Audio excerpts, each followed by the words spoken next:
Hold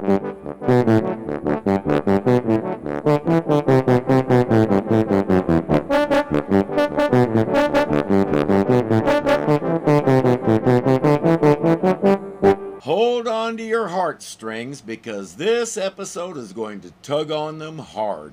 Thanksgiving means a family dinner, but it also means sharing. And that tradition is being maintained by Dean Eckert, president of the Denver-based Eckert Development Corporation, who has donated 500 turkeys to the city's poor. And thanks to you, he's making sure everybody knows about it. Look at me, aren't I a good guy? If it was really about sharing, he'd do it anonymously, and he'd donate more than 500. Not everybody is impressed with Mr. Eckert. Not everywhere, however, does Eckert enjoy a reputation for charity and tradition. Here in Trevorton, a small town in Colorado's Grail Valley, Eckert has been acquiring farmland to build a model city. Unfortunately, many in Trevorton already consider their town to be a model city. For the sake of completeness, that paper that went by is an official notice that David Brayard quit another job. It doesn't matter. David's diddly-loo does. He grew up in Trevorton. David, wait, son. David, honey, let me carry one of those bags. You could drop the turkey. No, Mom, you're not supposed to. I can handle them both. Really. Okay. The best we can tell, she has effing cancer. She's dying. For local farmers trying to maintain their farms in the face of falling crop prices, Eckert has become to this Thanksgiving what Scrooge is to Christmas. Eckert feels that his reputation here is unjust, and earlier today had this to say. I understand the farmers, and I'm sorry they're having hard times. Once they sell, though, I'm certain they'll come to appreciate the benefits that our model city will bring. On the other side, I spoke to botanist Helen Banner, daughter of Farmers Association President D.W. Banner. I know Mr. Eckert believes he'll be improving our lives. We simply don't feel the need for that improvement. His younger sister, D.W., is his dad. D.W. was also the biggest thorn in Eckert's paw. Listen, Helen, I'm showing you because we don't keep secrets from each other. But you gotta promise not to tell anyone about this place, Helen. It's just for us. I promise, David. If you're ever in trouble and you need me, come here, okay? Okay. Same goes for me. Needless to say, he's heading home. Now check this out.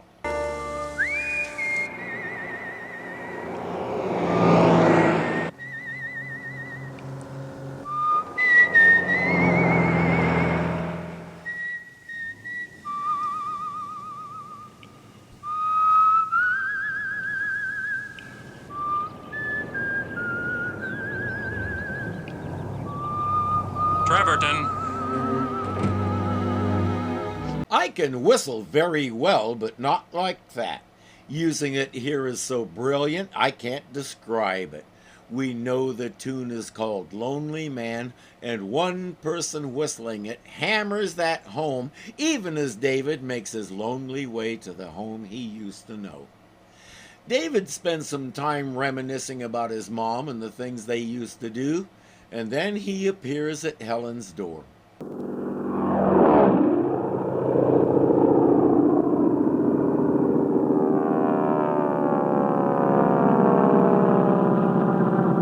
One more pass, Mr. Banner. You a light over the something? Helen isn't home. She's collecting bugs and visiting her dad. Hello? No, he's not in. He might have just pulled up. You want to hang on? Diana Muldaur has the kind of face that makes you say, "Oh, I know her from that other show. What was it?" Although she's been a well-known character actor, these days the show would probably be L.A. Law. She was very popular in that series, and she had a ball doing it. For one season, she was also Dr. Pulaski in Star Trek: The Next Generation. She didn't have a ball doing that one. She left after one season by mutual agreement. Both she and Gene Roddenberry said the chemistry just wasn't there. If you're unhappy in a role, do what she did. Find another one. She's outlived 2 husbands and has pretty well stopped acting. but we'll always remember her from, you know, that one show. What was it? Listen, how was the spray? No effect. What did you watch? What did we spray an even cover? I know how to fly. Did we, Helen? Yes, Dad. Well, maybe there'll be a delayed reaction then. The insecticide is supposed to kill on contact. Are you sure? Let me see the spec sheet. I left it at my house, but I'm sure. Was that on telephone? Oh. I don't suppose you want to talk to him. It's Eckert. Oh. DW will politely listen to what Eckert has to say. Dean, I'm going to hang up on you. I don't want you to hear me get sick. I used to have a sign on a wall somewhere that said, "I have listened to everything you have said very carefully and have decided that it is all crap." I think DW might have written it. John Marley gained cinematic immortality with one line.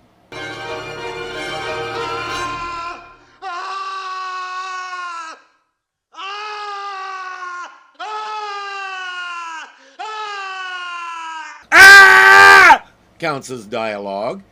He grew up in Harlem and was headed for the gangster life when a local theater company tapped him for a play they were doing. That changed his life. After a stretch in the Army during World War II, he started getting serious about acting and spent a lot of time on Broadway.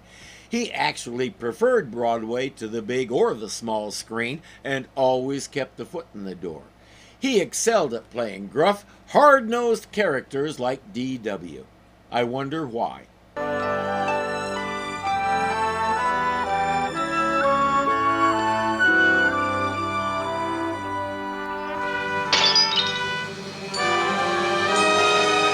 David, you're alive.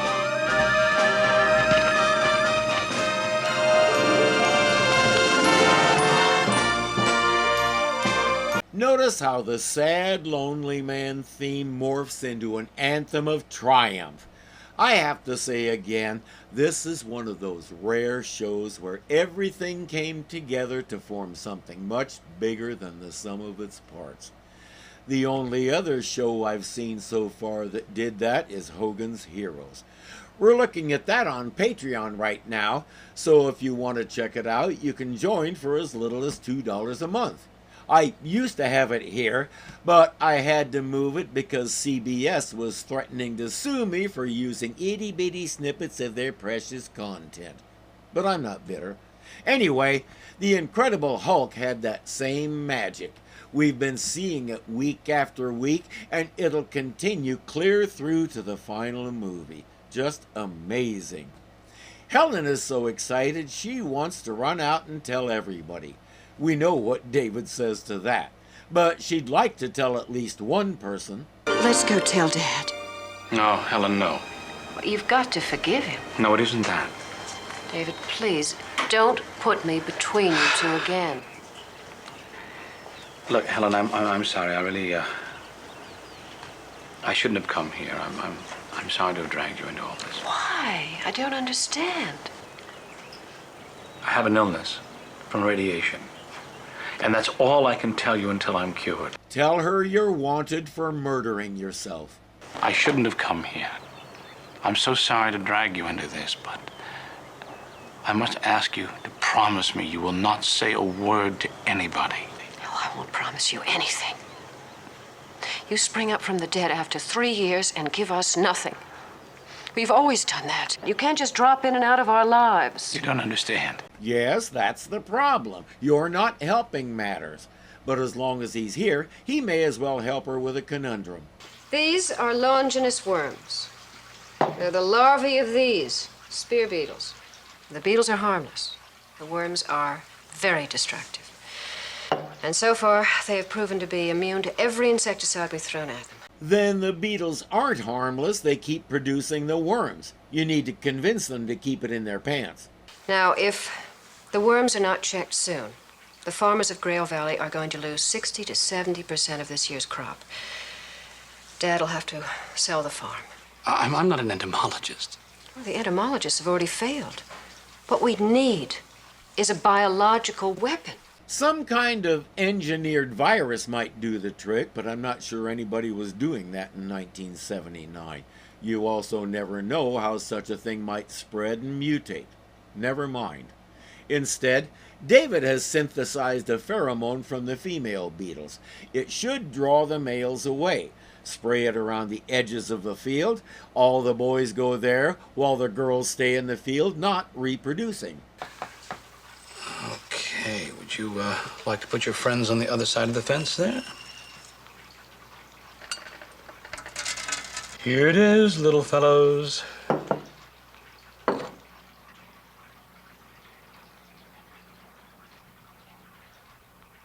And it'd be great if it worked. Just like technology is great when it works. David goes for a walk to his mom's grave to clear his head. According to the headstone, she was 32. Now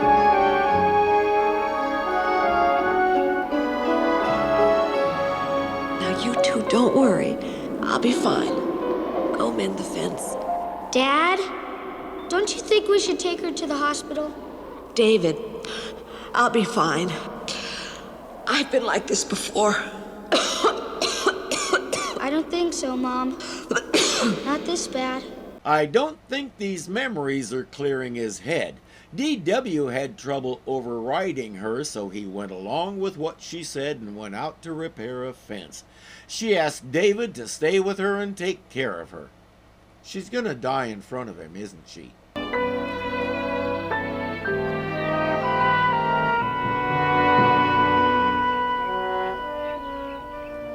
Metamorphosis.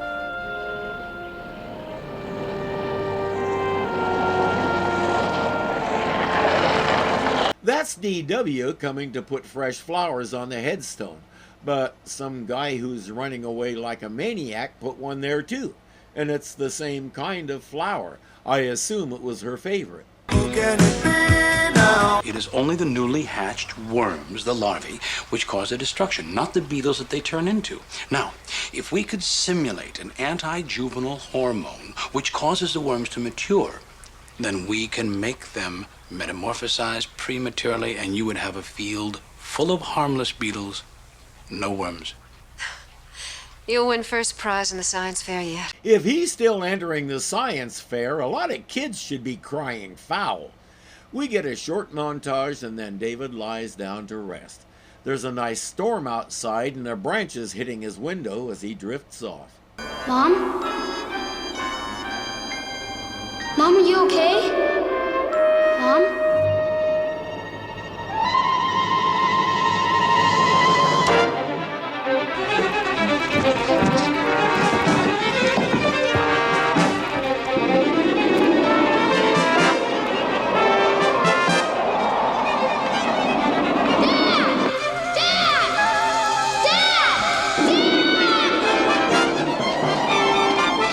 I think we know the rest.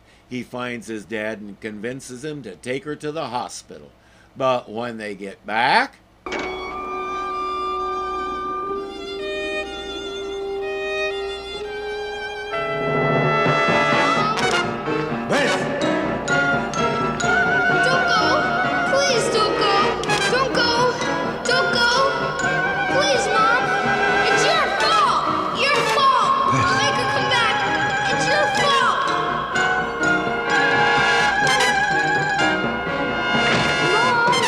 The images keep getting crazier as he remembers pounding on his dad and blaming him. It's too much.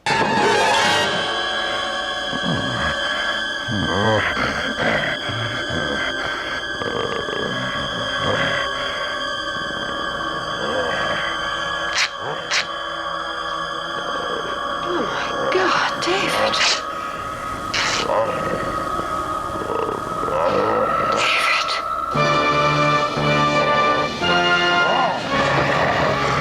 Now do you understand why he didn't want to tell you? What would you have thought if he had told you this? David,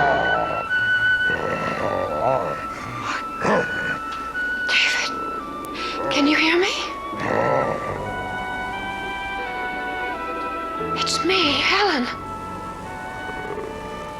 He does understand, but he needs to find the object of his anger and get his revenge.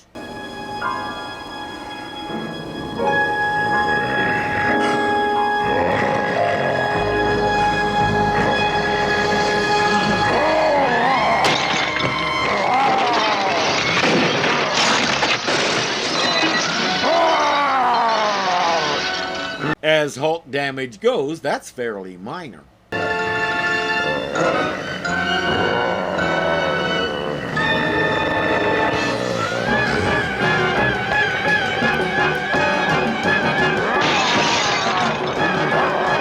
And with the Hulk, that's just normal wear and tear. It's the only way he knows how to open a door. Helen jumps in her truck and follows him.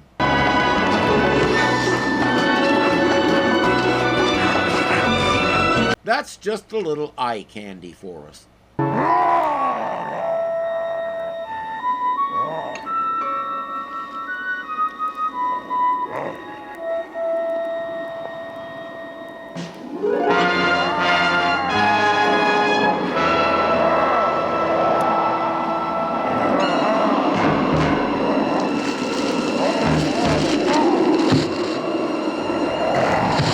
He's not sure where DW is, so he'll smash up some stuff and move on.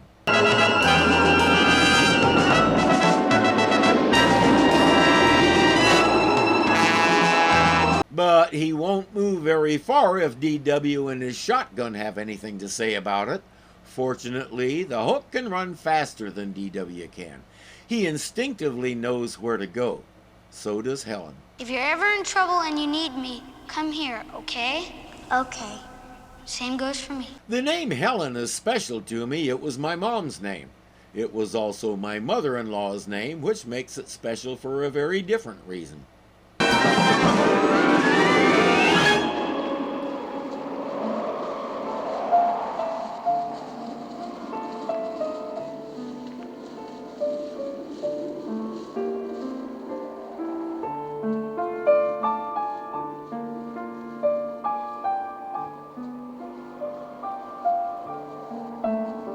She tells DW she didn't see the big green thing that attacked David and some other stuff.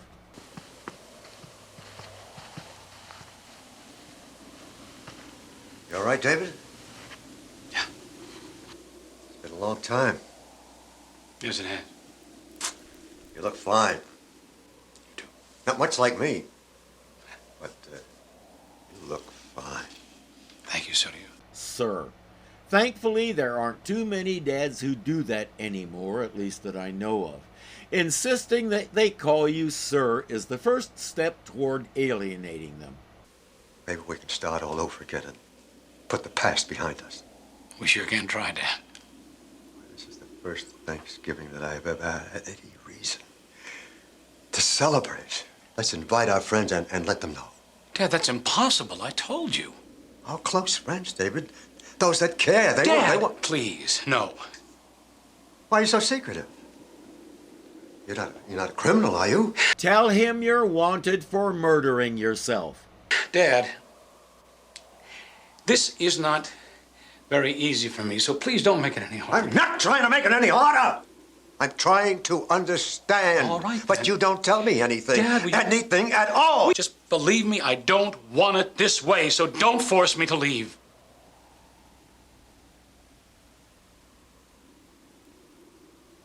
That's the last thing that I want. I understand David's dilemma, but he's not being fair to his dad.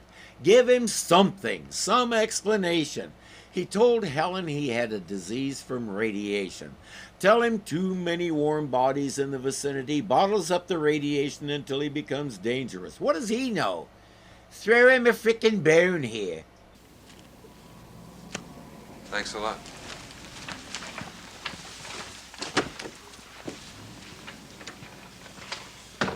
That was DW's pilot. What's Eckert paying him for? You know, Croft, I need to break ground by spring. This model city is more important than a few farmers who will be buried by the future anyway. Our pilot friend Houston has found out from DW that Helen and some geneticist are working on some sort of special insecticide. And we figure they have a few days to come up with something. I can't take a chance on their being successful. I understand, sir. They're working at the lab at Helen's place. Not after tonight, Mr. Eckhart. Ah, he paid for information. He tells Croft to talk to their chemists and find out how to make it a chemical fire.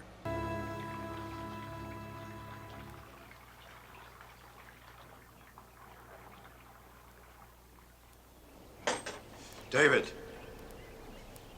the offer's still the same. Go to another college where there's an agricultural school. I'll pay the tuition. An MD is no use on a farm. No. We could have used one the day Mom died. She might have lived, given you another son, one who'd carry on the Banner tradition. He had wanted to be a doctor all his life, probably because of his mother. D.W. couldn't understand that. David couldn't understand how important roots are to D.W., and since he was 18 and stupid, he said some cruel things and left. The next time his family heard about David, it was the announcement that he was dead. It was wrong, Helen, the way I was with Dad. You did what you had to. Yes, but there must have been a better way to do it. I hope I can make it up to him. How does he intend to do that? In the lab, David is doing something with various liquids. He sets a timer, and with nothing else to do, he lays down to rest for a bit. What Croft doesn't know is David sleeps in the lab.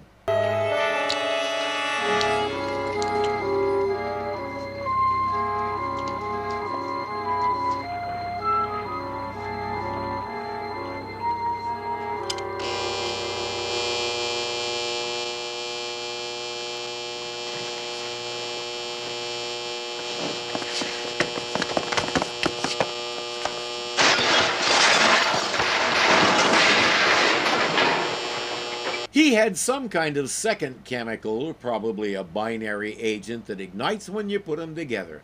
Thankfully, we didn't find out. We can't call the police, not with David here. Well, then we won't.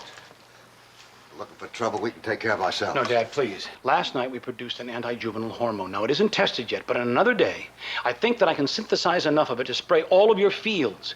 And then Eckert won't come back, and we'll have him beat. Or it won't make any difference. Well, then we'll spray when you're ready, son. All right, let's get to it. But our fake friend Houston is informing again. In fact, he stole a sample. Eckert knows the plan. Gentlemen, I have the analysis, but I'm afraid that Helen and her friend have done a rather remarkable job with this. This stuff is going to work very nicely indeed. You assured me the worms were immune to insecticide. Right, yes. I paid you a great deal of money to develop them. Yep, his eggheads created the worms that are at the root of this whole mess. He's impressed with this mystery geneticist's answer. This is not an insecticide. No, it doesn't hurt the worms at all. What it does do, it forces them into a premature metamorphosis, and they become beetles, and thus harmless. Can you make it ineffective? Why don't we just substitute something else? No. We've already been careless. I want this to look like the real thing. Quite. All I have to do is simply neutralize the hormone. Ineffective. Good. Do it. Yes, yes. All I have to do is fingalize the glurbal nodes and treat the herminal synthesis with vodka. Tomorrow, you dust with his spray. Hey, now, wait a minute. I've known D.W. all my life. The significance of that is... Houston, I need a personal pilot. The job pays well, and you'll certainly see more than Trevorton, Colorado. I'll assuage your guilt. How much do you want?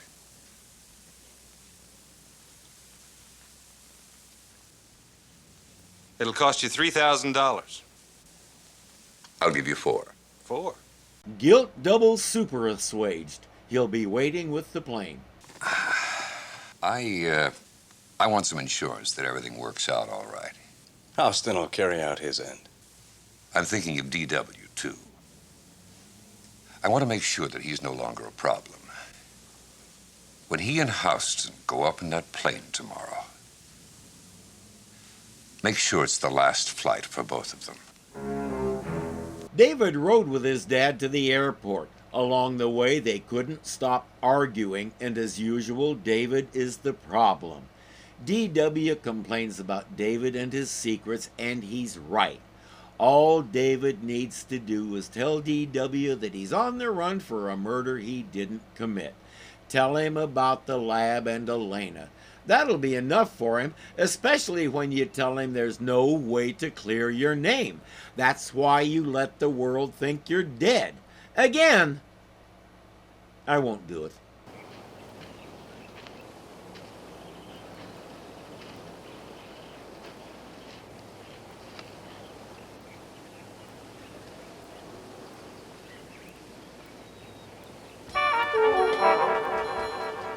That plane is leaking something important.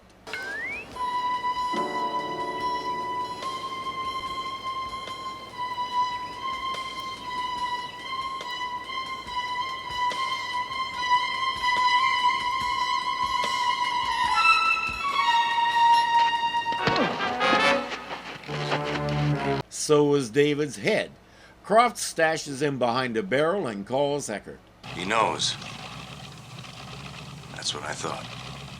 Just wanted to make sure. Don't worry. He'll never be found.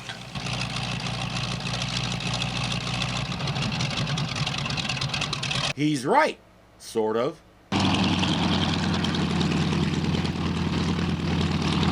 He'll never be found by you. David is running after the plane, trying to get them to stop. They can't hear him over the engine. This calls for drastic measures.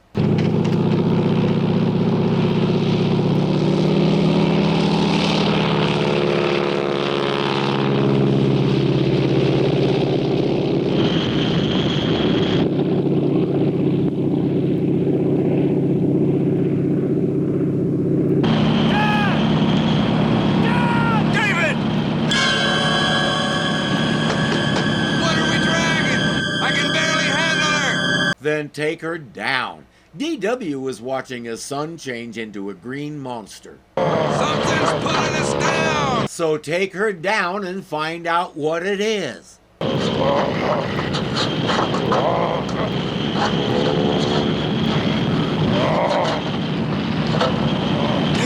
My God!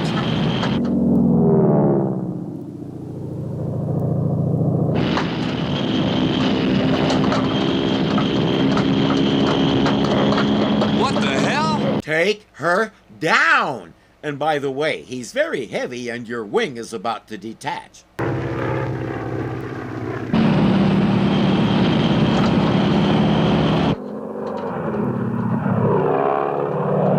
Why is he still flying? This is a situation where you put it down anywhere as long as it's on your terms and not gravity's.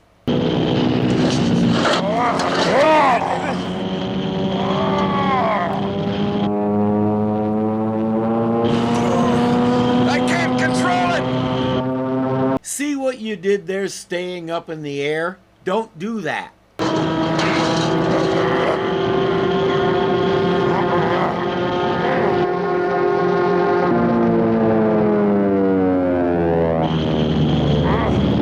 Now will you please land?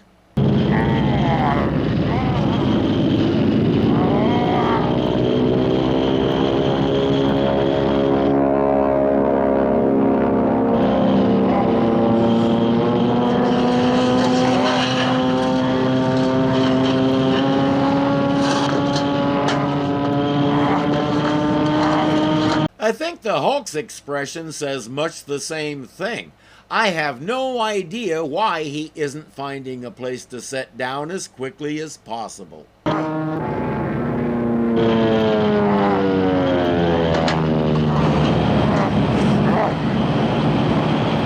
taking her down! Great idea that you should have had 2 minutes ago. I timed it. It's amazing how long 2 minutes can be, isn't it?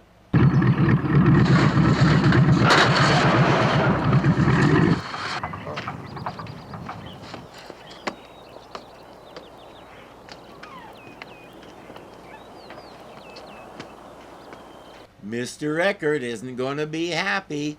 DW was caught up with the Hulk. David, wait. David, please. David. David. What was that thing? Son. Your wing. Sabotage. Look at these bolts. Echo.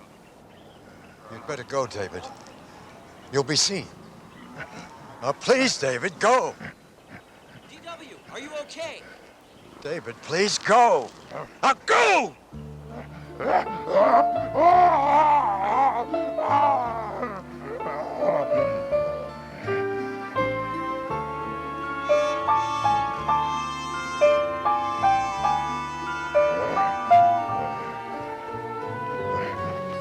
Poor Hulk. First he says don't go, and then he says go. He decided on the most recent one. All these questions. I'm sorry, Mr. McGee, but dinner's getting cold. Yeah, Dr. Banner, I can't accept the Hulk's appearance in Treverton. It's just a coincidence. You see, that creature was seen in your brother's laboratory the night that he died. My brother never talked to us about his work. She's not just giving Jack a runaround for the fun of it, though it does look like fun. She's covering for what's happening on the front porch. Oh, that's right. I imagine it's fun. I mean, working for the Register, you don't really have to bother with, what should I say, the drudgery of serious journalism. Well, that's not entirely true. Really? But I thought you only did articles on, movie stars and miracle diets. Well, whatever we write about, we consider our journalistic standards to be very high. Of course, I'm sure you do. Tell me, how did you wind up becoming a reporter in the first place? You know, Dr. Banner, about the Hulk. Be my guest. I'll help you in any way.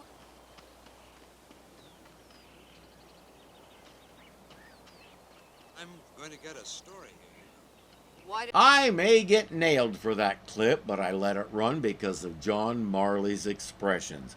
Being a dad myself, I can feel every one of them. I think DW needs cheering up. How about kicking a sleazy reporter with kindness? Why don't you write one about Eckert's arrest? Or the miracle insecticide that saved... Dad, this is the reporter who called, Mr. McGee. My father. How do you do? How do you do? Mr. McGee. I'm afraid he came all the way from Chicago for nothing. Oh, what a shame. And on Thanksgiving, too. Let us make it up to you. Stay for dinner. If you're a betting person, put your money on nobody's ever done this for him before. No, I couldn't possibly. It would be imposing. Nonsense. The place is already set. You see, we were expecting a relative, and at the last minute, he couldn't come. Please stay, Mr. McGee. It looks wonderful. Thank you. I'd like to. It's very nice. It's sad, when you think about the people who don't have Thanksgiving. DW now knows why David was so secretive and why he has to keep moving. Does he wish he didn't? I doubt it. In spite of everything, we heard that David's bug spray works. If he hadn't appeared, the worms would have eaten everything. Now this valley will produce excellent crops, and Eckert will have to find someplace else to build his shrine to himself.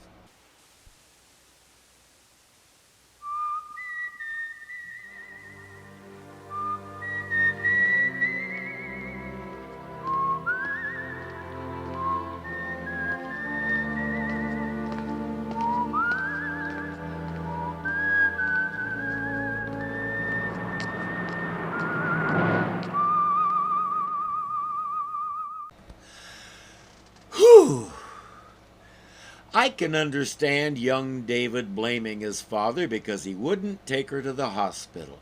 I can also understand DW not taking her because she specifically asked him not to. Did she know it would be pointless and he might as well go fix the fence? Did she know she only had minutes to live? It's impossible to tell, but DW was respecting her wishes, something David wasn't old enough to understand yet. That, plus the conflict over staying on the farm versus going away and becoming a doctor, this was a ride. As always, the acting was as good as it could possibly be. I wanted to grab Houston by the ear and drag him in the plane down to Earth. That was the only part that really bothered me. In the end, David and his father understand each other and they're on their way toward love again. As we know, David leaves people better than he found them. Today, he left 2 people better than he found them. One of them was himself.